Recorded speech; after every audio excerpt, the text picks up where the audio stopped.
ishwati bafana. Yangeni ishwati. Yangeni ishwati. Yini kwana ama-13 ama-22 washona khona. Umthetho waleli bandla uthi Umuntu kuleli bandla mithisiwe akasingi. Injani ndaba kaShengwe lo? Awune phambuko, kungcono phambukelele, ungaphambukeli emzini enkulu. Uzobona isonto.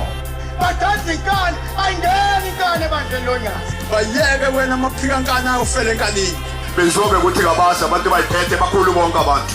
Uyagida umukela isihlo leyo ngane lomuntu awehlawulile wenzani? Ngiyakudabukela uma ungayilungisi leyo muntu. Umukela isihlo ngiyithanda.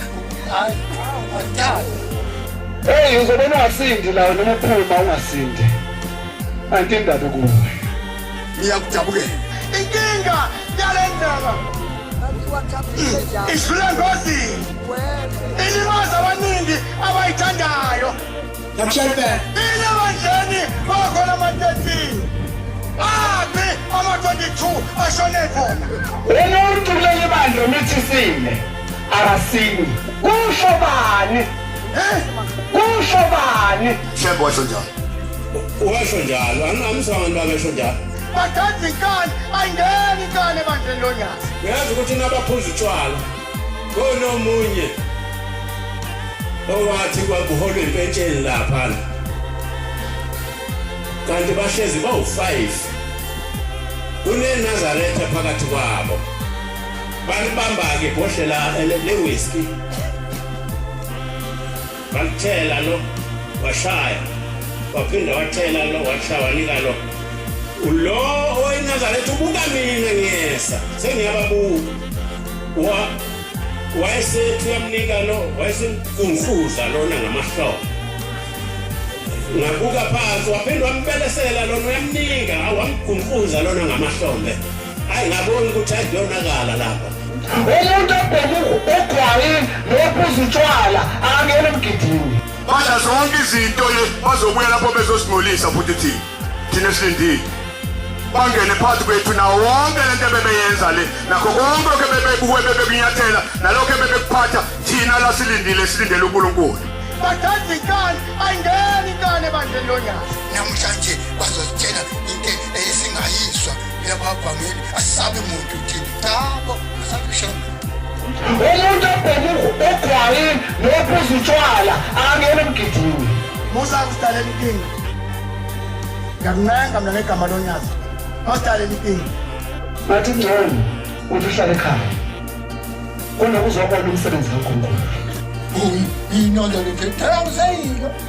Akekho onelungelo kuleli bandla lokufunda isilevu agunda ikhanda abuye avunule ayingidini. Awuvumi umthetho wesonto. Bathatha inkani, ayingeni inkani ebandleni lonyaka. Nale nkani esihlupha ngayo la ayikho ngale iyaphela. Ithi bese mesabeni.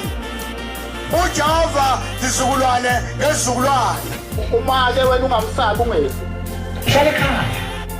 Kwathiwa uma uphambane noShembe uyaphuma umndeni ezulwini. Awuzwa wena kuthiwani bandleni. Into ephumela ekhaya usazoyithola. Zani ngaphethe lutho. Ngeke kajawu ngizwe. Njengoba la ungekho. Ekhaya nibangwele sifuna indlela ekhaya. Ithi inkosi ilanga emzini wasephakameni. Yithi esathatha umphefumulo kaJoshua. Ithi namhla uJoshua sethuliwe ethunwa engene ethuneni wathi mayeselele phansi ethuneni sebebeka umhlabathi namatshe phezu kwakhe thina boShembe sathatha umphefumulo wakhe sasesubuyisela phakathi esidunjini sakhe. Awusho ingumahlobo okhalizwe zabantu madoda. Ya. Ithi wayesephila ephansi ethuneni wadliwa impethu wadliwa intuthane eyiswa engakwazi nokuyipheleza ngokuphula izwi lethu. wena usenze yakho intando usenze mfishi kuleli bandla Funa usondela neno. Uzonyaza lezo zokutentethelela. Ulukhulu ukuvumisana. Kodwa umuntu ngamunye akasihlole. Ulukhulu. Namshelbe. Webangwe. Asiyakandi. Ngenxa yokungafundiswa kwabantu umthetho kaNkulunkulu. Ukhona bazolahla. Injani ndaba kaShengwe lo? endleleni evulini ahle amatofo lakhe endleleni evulini khona iqiniso lakhe Khulukhulu. Nakushayibela. Akekho umuntu okhishwayo la ekhaya. Ukhipha wena la ekhaya ube ngaphandle kwalo muzi. Uba usuhamba into egwegwini. thina kasizwa lento ekhulunywa hamba ngoba ngawuzwa kuthiwa mawuzazi ukuthi u-22 zihlezi nawe la zisuke manje uhambe akhuluma nalabazali bangane owayimpisayo wayilahla uyilungisa indaba yayo uyilungise nje mntakwethu savuma isikhathi nonyazi sekhona phambi kwakho